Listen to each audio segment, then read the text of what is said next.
Peut-être trois aspects au cours de cette Assemblée Générale. D'abord, saluer le travail qui est mené ici par la FDSEA et son président, son équipe et les collaborateurs.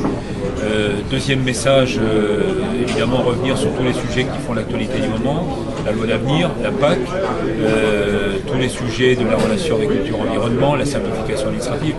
On voit bien que sur tous ces sujets aujourd'hui, à la fois on est en attente d'un certain nombre de décisions et d'arbitrages ministériels. On attend en particulier du ministre de l'Agriculture qui tranche enfin sur quelques questions relatives à la mise en place de la PAC. Je pense au problème des sociétés hors GAEC, je pense au recouplage, je pense aussi aux mesures environnementales. Sur tout ça, nous avons fait des propositions. Nous attendons maintenant que le ministre arbitre. Sur la loi d'avenir, trois sujets rapidement. D'abord, nous sommes très attachés à la FDSEA à faire de cette loi d'avenir une loi qui enfin reconnaisse le statut professionnel des agriculteurs. Nous sommes une des rares corporations et une des rares professions aujourd'hui où nous n'avons pas de statut professionnel. Donc la deuxième lecture qui va arriver à l'Assemblée et au Sénat devrait confirmer tout cela.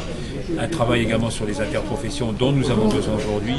Le statut du fermage qui doit aussi encore être amélioré, puisque je rappelle qu'on a obtenu en première lecture qu'il n'y ait pas de nouvelles contraintes environnementales dans les baux. Ça, c'est un point très important qui était attendu.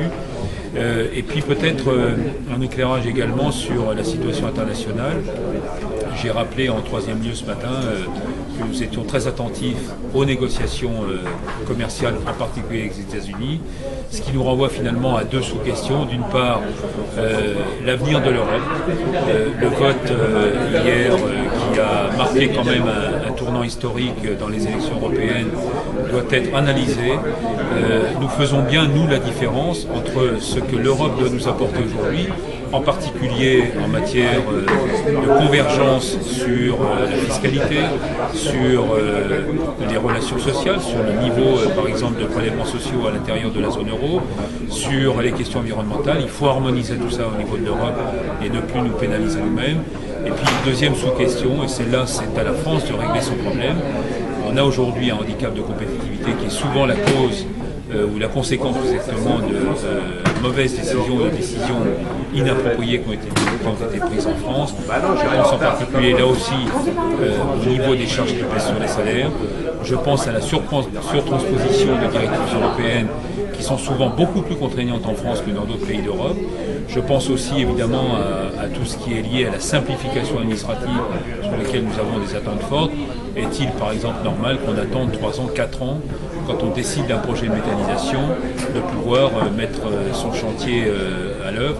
Bon, voilà, beaucoup de sujets sur lesquels on s'est exprimé ce matin au cours de cette Assemblée Générale. Je voudrais enfin terminer en disant que la Somme sera en renouvellement syndical l'année prochaine.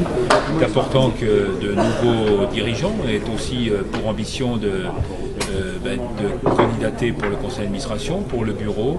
Je crois que la FNSEA aujourd'hui, non seulement je crois, mais nous voulons en faire un syndicat à la fois attractif, mais un syndicat de responsabilité et surtout un syndicat qui est en capacité de faire des propositions et de ne pas être finalement ou bien dans l'angélisme d'un côté ou dans le populisme de l'autre. Nous sommes d'abord et avant tout un syndicalisme de solution parce que les agriculteurs sur le terrain attendent de leurs syndicalistes justement qui traitent les sujets au plus près de leurs besoins et surtout qu'ils apportent des bons niveaux de réponse auxquels ils peuvent prétendre. Je pense évidemment en particulier à toute cette relation autour de l'environnement dont on sait que nous sommes souvent très défensifs. Il faut que là-dessus nous ayons capacité à être entendus et puis cesser, comme je le disais, d'en rajouter à des réglementations déjà contraignantes, de nouvelles réglementations. Donc ça veut dire aussi une administration qui doit prendre en compte la situation économique, sociale de nos entreprises avant d'être parfois dans un espèce de contrôle systématique et surtout une suradministration à laquelle aujourd'hui les agriculteurs ne veulent plus adhérer.